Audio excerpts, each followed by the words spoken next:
Prevención y protección son palabras que se usan mucho en ciertos ámbitos y también en el ámbito de la fe podemos hablar de cierta prevención y cierta protección que Dios puede dar a quienes así lo buscan. De esto y muchas otras cosas vamos a estar hablando hoy en este culto dominical de la Iglesia Anglicana de la Santa Trinidad. Sean todos muy bienvenidos. Adelante. Oración colecta de la semana. Pascua 7, fortaleza y consuelo. Oh Dios, Rey de gloria, que con gran triunfo exaltaste a tu único Hijo Jesucristo a tu reino celestial, no nos dejes desconsolados, mas envíanos tu Espíritu Santo para fortalecernos y exaltarnos al mismo lugar a donde nuestro Salvador Cristo nos ha precedido, quien vive y reina contigo y el Espíritu Santo, un solo Dios, en gloria eterna. Amén. En este tiempo que vivimos, es fácil ser presa del desconsuelo. Pasan numerosas cosas a nuestro alrededor que pueden darnos una sensación de infortunio, futilidad, desorientación y desamparo. Esto puede llevarnos a un estado de desconsuelo, en el cual podemos desviarnos gravemente del camino que hemos transitado en nuestras vidas hasta este momento. Y seguramente ésta tenía un sentido y un propósito meditados, acreditados en el tiempo. Por eso es que necesitamos hoy una fortaleza especial, una convicción espiritual proveniente de lo alto, de fuera de mi propio ser, que me guíe por un camino de auténtica paz y realización. Dios nos proveyó de su Espíritu Santo para hacer precisamente eso. No creamos ni por un momento que vivimos la etapa más desafiante de la humanidad. Siempre ha sido así este mundo, difícil y complejo. Y el ser humano siempre ha necesitado y necesita y necesitará de Dios. Con su ayuda entonces podremos llegar a destino. Pidamos que su Espíritu Santo nos ayude a transitarlo con fortaleza y consuelo. Lectura del Salmo 68, versículos del 1 al 20.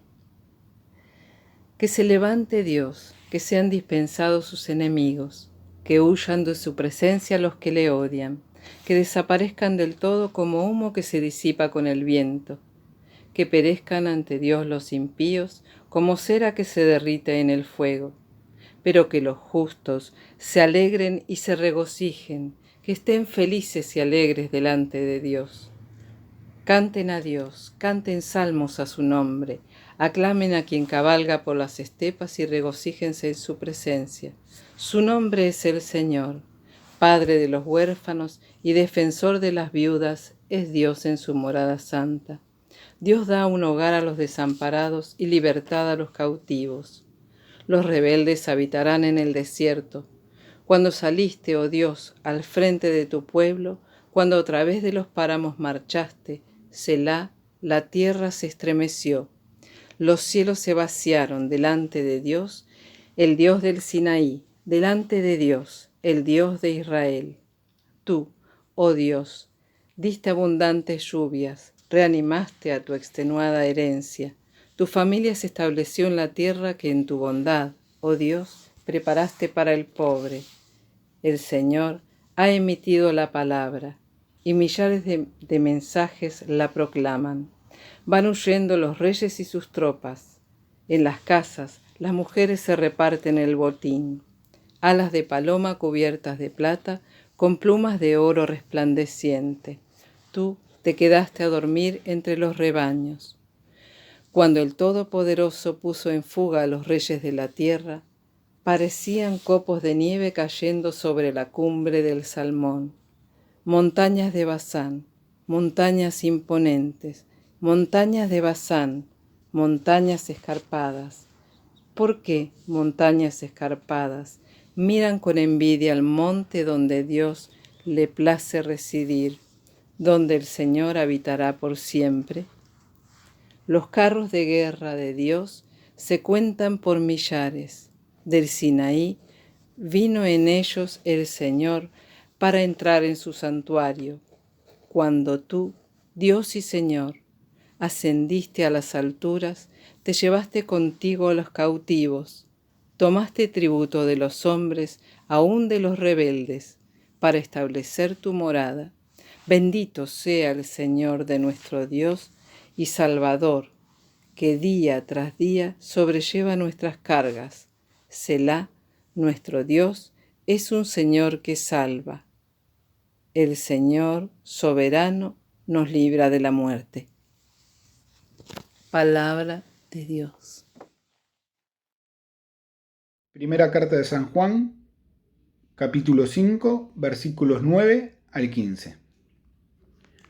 Aceptamos el testimonio de los hombres, pero el testimonio de Dios es de mucho más valor, porque consiste en el testimonio que Dios ha dado acerca de su Hijo.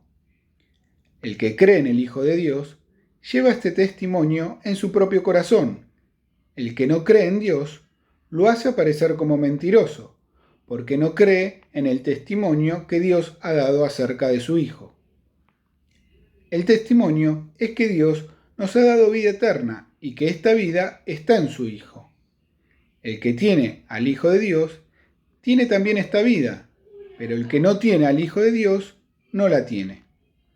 Les escribo esto a ustedes que creen en el Hijo de Dios, para que sepan que tienen vida eterna. Tenemos confianza en Dios porque sabemos que si le pedimos algo conforme a su voluntad, Él nos oye. Y así como sabemos que Dios oye nuestras oraciones, también sabemos que ya tenemos lo que le hemos pedido. Este es el Evangelio de nuestro Señor Jesucristo según San Juan, capítulo 17, versículos 11b al 19. Padre Santo, protégelos con el poder de tu nombre, el nombre que me diste para que sean uno lo mismo que nosotros. Mientras estaba con ellos los protegía y los preservaba mediante el nombre que me diste, y ninguno se perdió, sino aquel que nació para perderse, a fin de que se cumpliera la Escritura. Ahora vuelvo a ti, pero digo estas cosas mientras todavía estoy en el mundo para que tengan mi alegría en plenitud. Yo les he entregado tu palabra, y el mundo los ha odiado, porque no son del mundo, como tampoco yo soy del mundo. No te pido que los quites del mundo, sino que los protejas del maligno. Ellos no son del mundo, como tampoco lo soy yo. Santifícalos en la verdad, tu palabra es la verdad. Como tú me enviaste al mundo, yo los envío también al mundo. Y por ellos me santifico a mí mismo, para que también ellos sean santificados en la verdad. Este es el Evangelio de nuestro Señor. En una de las lecturas del día de hoy, el apóstol Juan nos da dos definiciones que pueden resultar problemáticas respecto de la relación, del vínculo entre la vida y la fe según la perspectiva de Dios. La primera de ellas dice lo siguiente: el que cree en el Hijo de Dios acepta este testimonio. Y el testimonio es este, que Dios nos ha dado vida eterna y esa vida está en su Hijo. Esa es la primera definición. La segunda dice: el que tiene al Hijo tiene la vida. El que no tiene al Hijo de Dios no tiene la vida. En un tiempo como el que vivimos, donde cualquier discurso, cualquier definición que pretenda tener cierto grado de comprensividad, es decir, que pretenda algún valor absoluto, es casi automáticamente puesto fuera de toda discusión y puesta fuera del tapete, ¿no es cierto? Como que está fuera de lugar. Es una pretensión demasiado importante, demasiado trascendente. Irónicamente, no podemos casi considerarlo serio. ¿Por qué estas afirmaciones del apóstol Juan? Son afirmaciones de primer nivel, de primer orden. Tienen implicancias severas. La primera implicancia que vemos aquí, en principio, es que Jesucristo tendría un poder de dar vida eterna. Y nosotros los cristianos creemos que efectivamente es así porque Él es el Mesías prometido por Dios. Es decir, Dios había prometido que iba a enviar a algún momento de la historia el Mesías, aquel que iba a redimir a su pueblo, el que iba a tener un poder diferente y definitorio respecto de la vida humana, y Él efectivamente encarna ese rol. La segunda implicancia que surge naturalmente es que esta vida eterna es parte de sí mismo, es parte de Jesucristo, porque Él mismo es Dios. Y en esto creemos los cristianos, que Jesucristo, además de ser un profeta, un maestro, es Dios mismo. En tercer lugar, dice: quien crea en esto será entonces capaz de recibir esta clase de vida. que él pueda creer estas cosas, entonces está en condiciones de recibir esta verdad que tiene vida eterna. Y consecuentemente, quien no pueda creerlo, quien encuentre esto de difícil de creer o imposible de creer, bueno, carecerá de la misma, con las debidas consecuencias. Es como que Jesucristo fuese un punto de inflexión en la historia. Como de hecho, ¿no es cierto? Hoy estamos en el año 2021 después de Cristo. Pero como si esta división tajante de la historia correspondiese con una división tajante de vida o muerte, en el sentido de tener vida o no tenerla. Y ahí está el tema de la definición de a qué llamamos vida. Si llamamos vida meramente al desarrollo de ciertas funciones metabólicas, a la evidencia empírica de la persona que camina y que ve y que come, y bueno, podemos decir que sí, que tenemos vida, pero que también las tortugas tienen vida y que muchos seres vivientes tienen vida también. Acá lo que se nos dice es otra cosa. Acá lo que se nos dice es que lo que Dios llama vida no necesariamente es lo que el ser humano llama vida. O dicho de otro modo, que cada ser humano debe tomar una decisión por la vida, pero en el sentido lato, en un sentido amplio, grande, tener vida en todas las dimensiones, la cual incluye una dimensión material, corpórea, una dimensión afectiva e intelectual y también una dimensión espiritual. Esta disquisición y esta determinación, la necesidad de tomar partido por esto o lo otro, es determinada por la fe. La fe es el vehículo que posibilita esta clase de apropiación, la apropiación de la vida. Por eso aquí se nos plantea una vez más esta dicotomía. ¿Cómo poner en marcha esa clase de fe? ¿O existe una fe de esas características? Bueno, sí, claramente, por algo Dios nos invita a hacer uso de esa fe. Dice, pidan y se les dará, ¿no es cierto? Tenemos que apuntar a eso. Ahora, la pregunta que surge inmediatamente también ¿es posible, por otro lado, de alguna manera creer que esto es así, de algún modo repetir que esto es así, de algún modo hasta enseñar que es así, pero no creer que esto sea así? ¿Es posible creer que lo que Dios dice tiene cierto grado de verosimilitud, cierto grado de verdad, pero que no necesariamente es completamente cierto? Porque Dios ofrece en Jesucristo un contenido al que Él llama verdad, verdad en mayúsculas, y que está, dice, por encima de cualquier otra verdad, contextual o limitada que podamos tener o pensar. Es algo que Él asume que es superior, que si Dios lo dice, es palabra de Dios. Cuando en la iglesia decimos, es palabra de Dios, lo que estamos diciendo es, está por encima de mi propia palabra, de mi propio pensamiento, de aquello que yo pueda pensar o elucubrar o inteligir, es palabra de Dios, por tanto es verdad. Frente a esto hay por lo menos dos posibles actitudes. La primera es, naturalmente, aquel que cree, aquel que afirma creer, el que acepta que esta palabra es verdad, con todas sus consecuencias, y por tanto posee una vida espiritual. Acá, repitiendo lo que dice el apóstol Juan, el que cree en el Hijo de Dios acepta este testimonio. El que cree esto, bueno, acepta con todas las consecuencias que después veremos.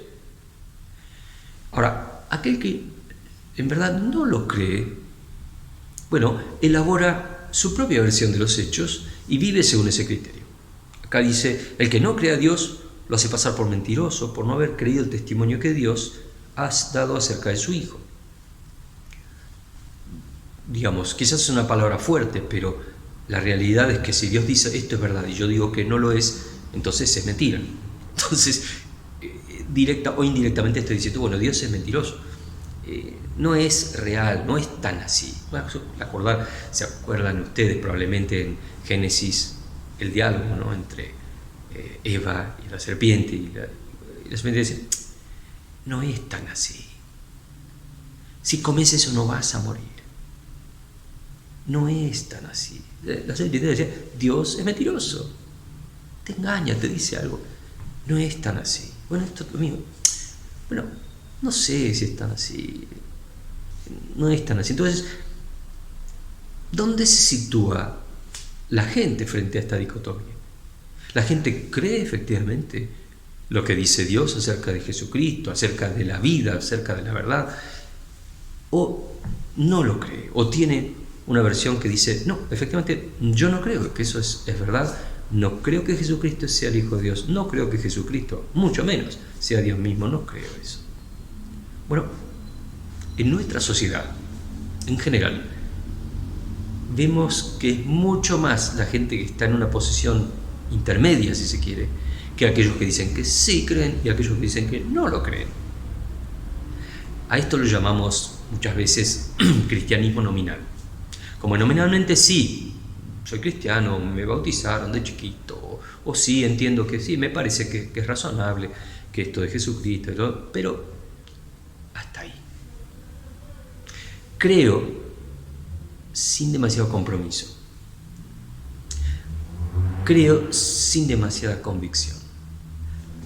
Creo, en el censo nacional de la Argentina, el último que se ha hecho ya hace unos años, decía que más de 9 de cada 10 argentinos creían en Cristo, eran cristianos. De ahí a la práctica de ser cristianos, de ahí al entendimiento de lo que significa la fe cristiana, y de ahí a la práctica de vivir como un cristiano, bueno, ahí hay un paso. Por eso llamamos a esta fe una fe nominal, que por tanto naturalmente el efecto producido en la vida de las personas también es nominal. Si la fe es nominal, el efecto que va a producir naturalmente es nominal. No va a ser un efecto poderoso, va a ser un efecto parcial, en el mejor de los casos, y las prácticas humanas van a ser regidas por otros conceptos mezclados unos con otros. Es como la moneda. Usted vio que el billete tiene un valor nominal. En la Argentina tiene 100 pesos, valor nominal 100 pesos. Ahora, el valor nominal de 100 pesos no necesariamente corresponde al valor real de su poder de compra, de su poder como inversión. Este valor nominal permanece estable en el tiempo, durante años y años. Seguimos viendo el mismo billete de 100 pesos, pero ese billete de 100 pesos hace 10 años valía, uno podía comprar tanto, ahora puede comprar tanto y mañana va a poder comprar mucho menos todavía. Hay una depreciación del valor real. El valor nominal es el mismo, pero el valor real es otro. Y lo mismo sucede con las personas. La fe nominal tiene un efecto nominal en las personas. No tiene un efecto profundo, real, de cambio. Hay una separación real entre lo que efectivamente ocurre en el mundo espiritual y aquello que es meramente nominal. Todo esto viene a cuento a esto que el Señor nos revelaba aquí en su palabra.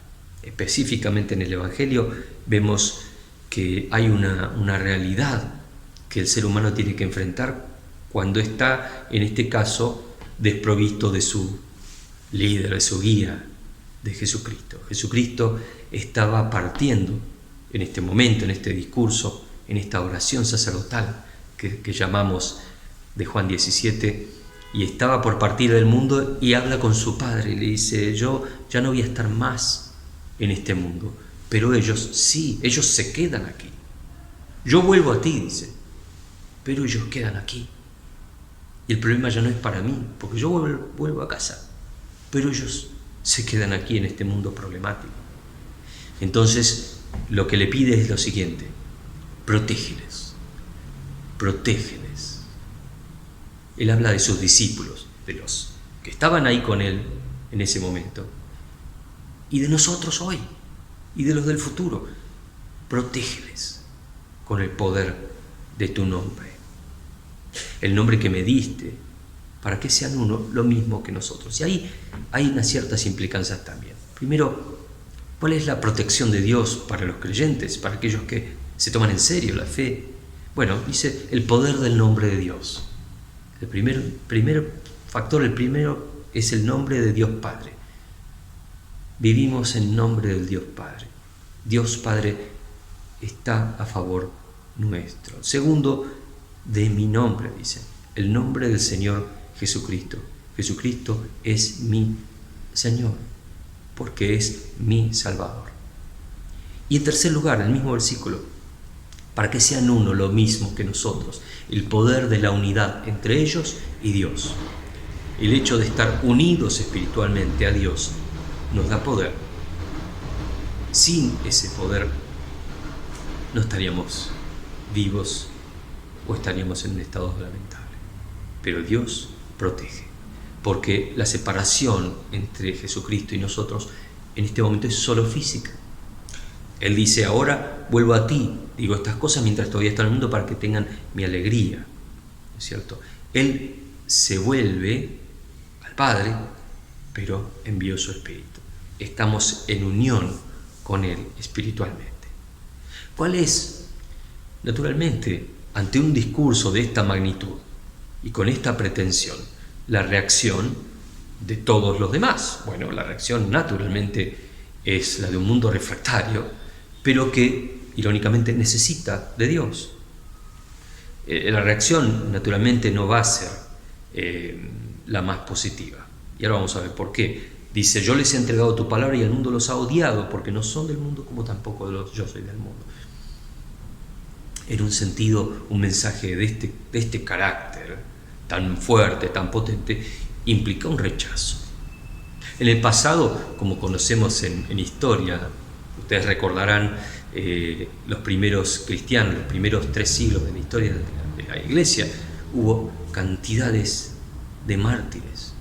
Nuestros hermanos en el pasado, los hermanos en la fe, vivían escondidos en catacumbas. Era realmente la persecución tenaz, difícil y mortal. Hoy depende de cada sociedad. Hay sociedades donde todavía hay persecuciones así, y hay sociedades donde la persecución es quizás diferente, quizás es más de nivel intelectual, pero ciertamente existe, y la presión social existe y está ciertamente en contra de la fe cristiana. ¿Por qué? Porque dice Jesucristo, acá lo revela claramente, porque ellos no son del mundo como tampoco yo soy del mundo. Es decir, los conceptos centrales de la vida del cristiano no son compartidos en algunos aspectos por el resto de la población. El cristianismo es un mensaje peligroso para ciertos intereses creados. Vamos a darnos cuenta que cuando uno habla de comunidad, de compartir la vida, de dar en vez de recibir, son mensajes que van en contra del individualismo, del egoísmo, de un montón de cosas que la sociedad, en particular en nuestro siglo, en nuestro tiempo y en nuestra región del mundo, adora. Hoy adoramos el éxito individual por encima de cualquier otra consideración. Primero yo, primero lo que me da seguridad, lo que me da placer, lo que me da gusto, lo que me da futuro, todo eso es vulnerado por un mensaje de este tipo. Por lo cual el éxito tiene que ver también con la inteligencia individual y con las capacidades y la autosuperación. Bueno, son todos conceptos que son ajenos a la fe cristiana. Por tanto, los mensajes que desde aquí se transmiten, ustedes ven en este canal de YouTube, muchas veces son repulsivos para la sociedad. No son muy populares, ciertamente. Este video que están ustedes viendo no va a tener 1 millón de visitas, ni 100 millones, ni 1000 millones, ni 10.000 quizás. porque no se pretende eso. Porque este mensaje que están escuchando nunca va a ser popular. Nunca pensamos en que lo sea. Lo que pensamos es que sea verdad. Más allá de lo que digan las masas, lo importante es lo que Dios dice. Y Dios nos dio una misión aquí, ¿no es cierto? Santifícalos en la verdad. Tu palabra es la verdad. Como tú me enviaste al mundo, yo también los envío al mundo. Nos dieron el mensaje y tenemos que llevar este mensaje. Sea popular o no lo sea, sabemos que no lo es, lo vamos a llevar igual. ¿Por qué? Porque es verdad, porque lo que Dios dice es verdad. Y porque el mensaje este tiene poder, tiene un poder real, un poder de transformación. Hemos visto desde hace 2000 años que las sociedades que lo han tomado en serio y lo han puesto en práctica han sido transformadas para el bien de la humanidad. Y Dios no puede mentir. Lo que Él dijo es verdad. Tiene el poder de la verdad. Aquí dice, como tú me enviaste, yo también los envío. Ese es el propósito, llevar esto. ¿Por qué? Porque el diablo está dando vueltas y quiere que esto no se sepa y que esto no fluya en la sociedad y no haya transformación y no haya cambios positivos. Y además tiene un poder intrínseco este mensaje, el poder de la verdad. Dice, por ellos yo me santifico a mí mismo para que también ellos sean santificados en la verdad. El poder de esta palabra de verdad nos transforma, nos santifica en la verdad, nos aparta de las cosas que no son verdad. Nos permite distinguir mentiras, medias verdades, nos permite encolumnarnos en un camino cierto, en un camino que Dios ha establecido por nosotros. Nos envía a conquistar la mentira con la verdad, a poner luz donde hay sombras. Por eso este mensaje tampoco va a ser tan popular, pero no importa la popularidad, lo que importa es la verdad, que ustedes y yo sepamos que es verdad. ¿Cómo sé que esto es verdad? Bueno, yo tengo paz. Yo tengo propósito, yo tengo futuro. Los cristianos tenemos paz, aún en medio de dificultades. Tenemos un propósito en nuestras vidas. Dios lo ha declarado y sabemos que es así. Y tenemos un futuro aquí y en el día de mañana. Tenemos la paz de saber que sea aquí, sea allí, vamos a estar siempre con Dios. Vamos a tener esa paz. La fe cristiana no nació para ser nominal, nació para ser real. Nos fue dada para repartir, para compartir y para vivir. Y Él prometió ayudarnos. Dice que va a estar con nosotros hasta el fin de los tiempos. Así que les animo a llevar este mensaje, a compartirlo, a no desanimarnos si hay algún tipo de rechazo. Por el contrario, si hay algún tipo de rechazo, significa que estamos haciendo nuestro trabajo bien. Significa que hay algo que se está moviendo y que tiene que cambiar. Les invito a permitir que Jesucristo cambie sus vidas en esta semana. Aún si sienten un poco de incomodidad, sepan que están en el camino de la verdad. Como decía el genial Quijote de la Mancha, ladran Sancho, señal que cabalgamos.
Padre nuestro que estás en el cielo, santificado sea tu nombre.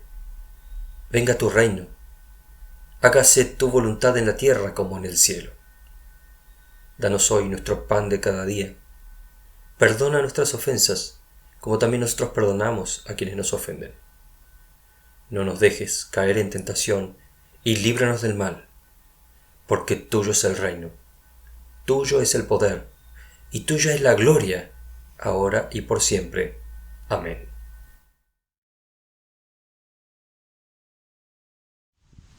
Creemos que es bueno preguntarse quién de nosotros tiene algo que Dios no le haya dado, o qué cosas adquiriste por tu absoluto mérito sin considerar tus recursos previos, tu salud, las posibilidades que tenés y que otros quizás no tengan. Todos debemos a Dios. Nuestra vida, nuestra salud, nuestro trabajo, todo lo que disfrutamos viene de su mano.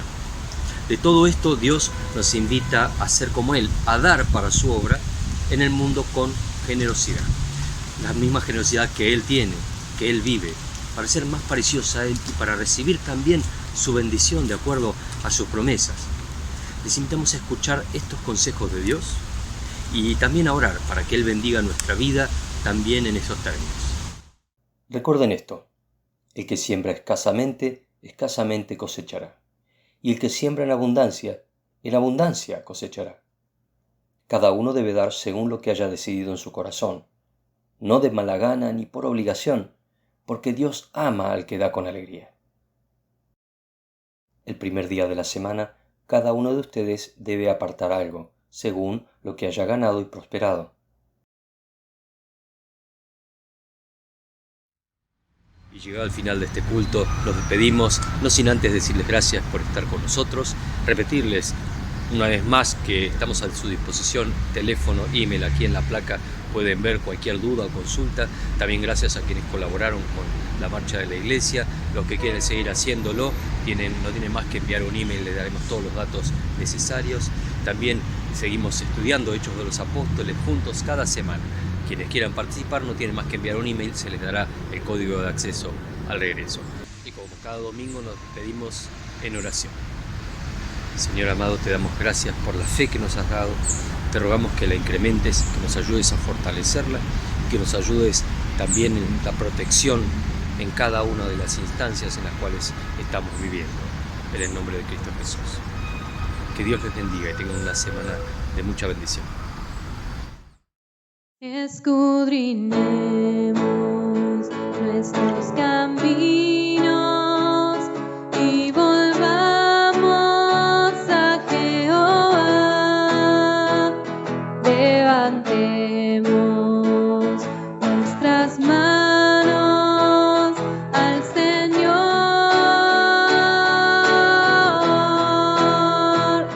Levantemos nuestras manos a Dios en los cielos y volvamos a Jehová nuestro Dios.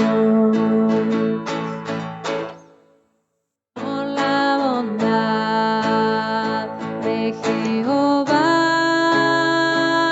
no hemos sido consumidos, porque nunca decayó su bondad.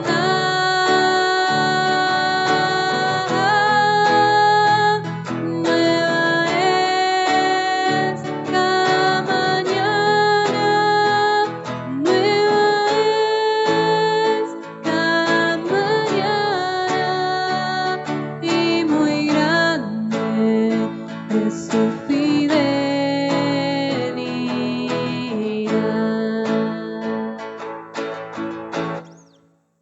Por la bondad